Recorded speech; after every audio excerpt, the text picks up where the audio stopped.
Morning, guys. Welcome to Coffee Chat. Boy, guys, are things really moving and in a big way, heating up fast. Boy, have you seen the price of XLM today? Fantastic. I love XLM. Don't talk about it as much as I used to do, but guys, Stellar is probably one of the best ones that I have in my portfolio. At least that's my opinion on it. I really enjoy that asset, I'll tell you. Now, guys, I want to talk about something that's really quite crazy, actually.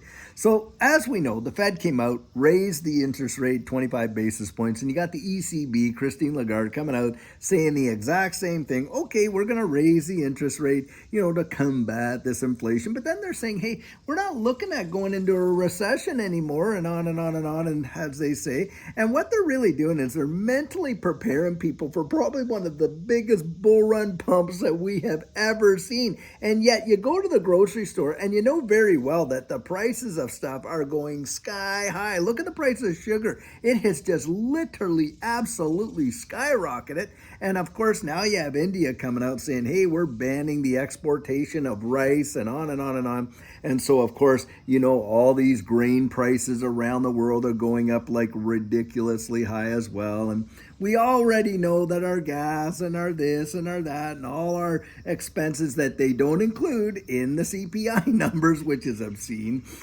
all those things are going up.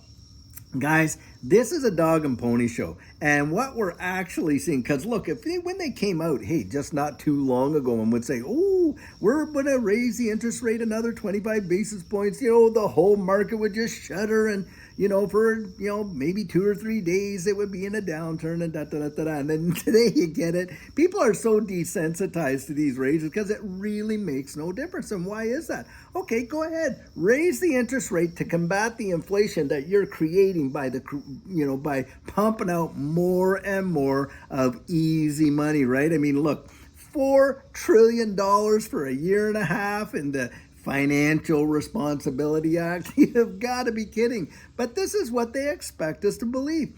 Guys, it is crazy. You're going to watch and see if these equity markets and these crypto markets don't absolutely take off. I genuinely believe that.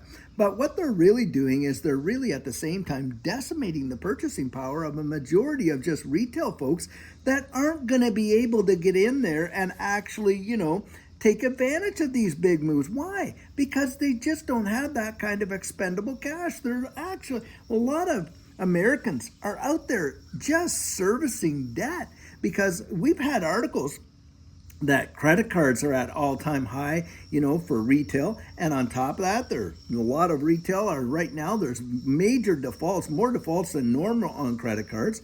And on top of that, 40% of Americans have less than $1,000 saved and 12% have none? It is crazy.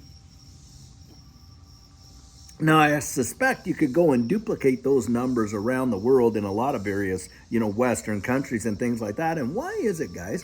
Well, because they've got us conditioned into this debt-driven economy. And I oftentimes share this when I'm doing my coaching. But the fact of the matter is most folks spend more money than they spend every dollar they earn and then some.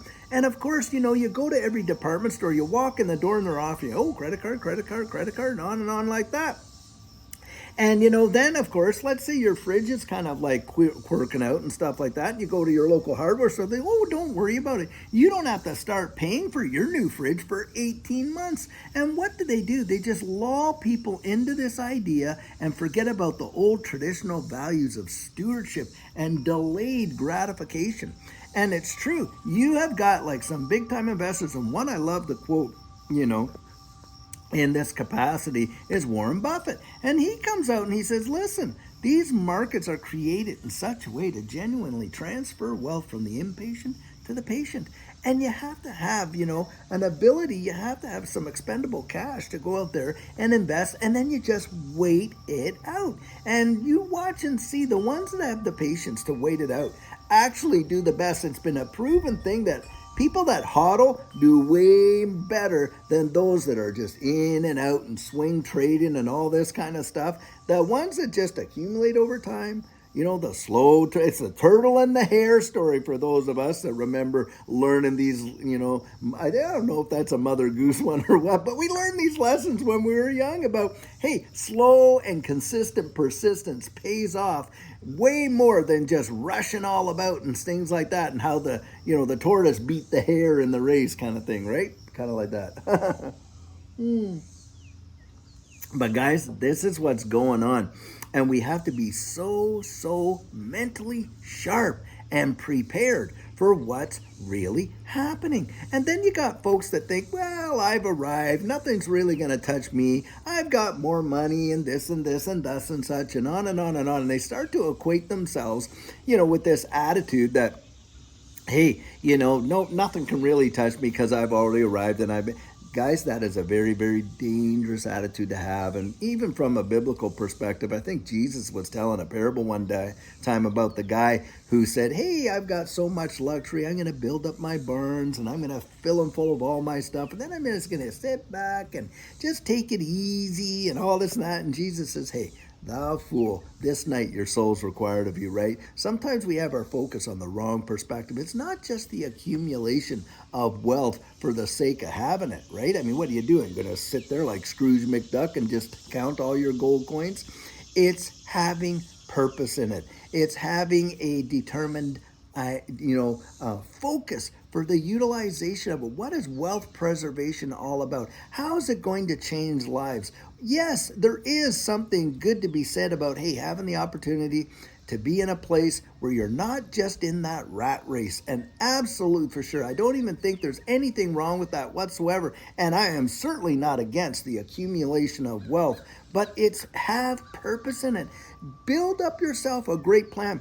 The fact of the matter is, when you're looking at investing, well, a lot of us are investing and, to make profit and maybe even life-changing gains, and that's for sure. But guys, I always say that is a what goal. Your why is so much more important than your what. Develop a good why. Develop a why that keeps you passionately connected to it and motivated to it and really, really focused on it, because that way you just don't get shaken out when you see all these tremors coming on and you don't buy the narrative. Why? Because you got a plan. You have a focus. You have a destination. You're heading somewhere. You're not just in the car driving around in circles for the sake of being in there and driving, and stuff like that. You're out there. You have a plan. That's so vitally important. But guys, we see this kind of stuff going on all the time, don't we? They play with our psychology. They play with our emotions. They want to say, hey, look what's going on over here while they're doing all this stuff over here. And then on top of it, they come out with narratives like this. Oh, we're raising the interest to combat inflation. We're raising the interest rates to combat inflation. The same guys are out there raising the interest rate. I have the printing press going on triple, quadruple time in the back room, pumping it out like no tomorrow, making sure inflation stays high. Why? Because that's all these central banks can do. Their motive, they should literally put it, on the wall, our mandate, inflate, inflate, inflate. Because I'll tell you what, you take away the Federal Reserve's power to issue one more liability instrument, like Augustine Carson calls fiat currency, and I love that description of it because that's all it is. They're done for. They're absolutely done for. But I'll tell you what, it's not going to happen. You mark my words, it is never going to happen. You think these central banks are actually going to turn off the engines and stop the printing presses? No way on your life is that ever going to happen. They will find every reason on earth, even if it's international conflict or whatever it takes, to continue to print money. No doubt, zero doubt about it. The goal is inflate into oblivion until they literally collapse the system and we're moved into something new. And guys, what's happening right now? Well, what's happening right now, as we know, we're in the very precipice of this fourth industrial revolution, and the switches are going to get flipped. Guys, the fiat system, it's the end game. We are literally seeing the demise of it. Now we're seeing it evolve into something brand new, an absolutely different animal altogether, right? I mean, the evolution of money. Now think about this. With the evolution of money, what does a monetary instrument have to have? Well, number one, it's got to be a store of value, right? Number two, has to have a unit of account, obviously. And number three, it has to be, like a medium of consideration, transferring value and stuff like that. Well, that's been consistent with money from time immemorial, whether it's been gold, this, that, fiat currency, whatever.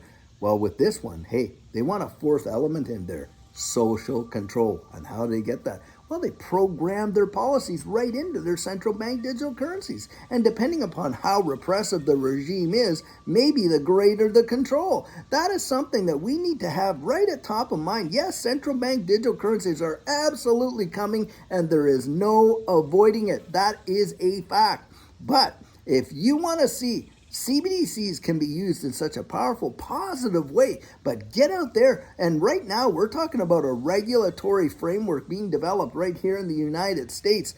And I'll tell you, this is where we want to be out there and getting our voices heard. And there's some people out there that we truly need to get behind and support. And there's others that need to be booted out of office. That Brad Sherman guy.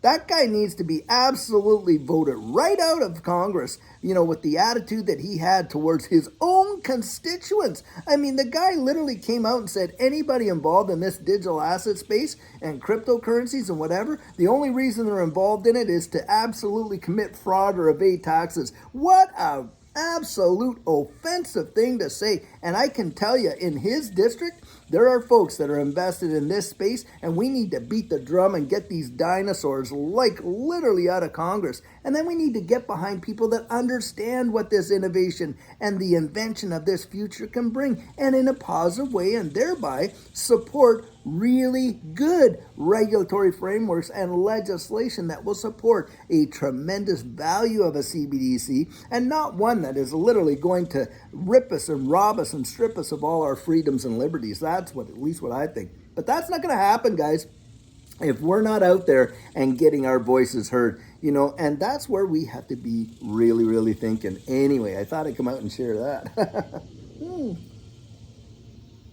Guys, I'll tell you what. I sure hoping you're having a fantastic Thursday. I just love these sunny days, and we get out there, and sometimes it gets a little bit hot out there, but the last couple of days I've been really, really busy. Haven't been able to do a walkabout, but I sure hope to get one done today. And until later on, when we have an absolutely amazing video for you, keep your chin up and keep your ear to the ground. I'll tell you what, and just follow your heart and stuff like that, and don't let yourself get flooded out with all of this nonsense that come over the wires. Use a great filter and figure out, hey, is this real? What's going on? That's what I'd say. But until later on, guys, have a fabulous one and take care.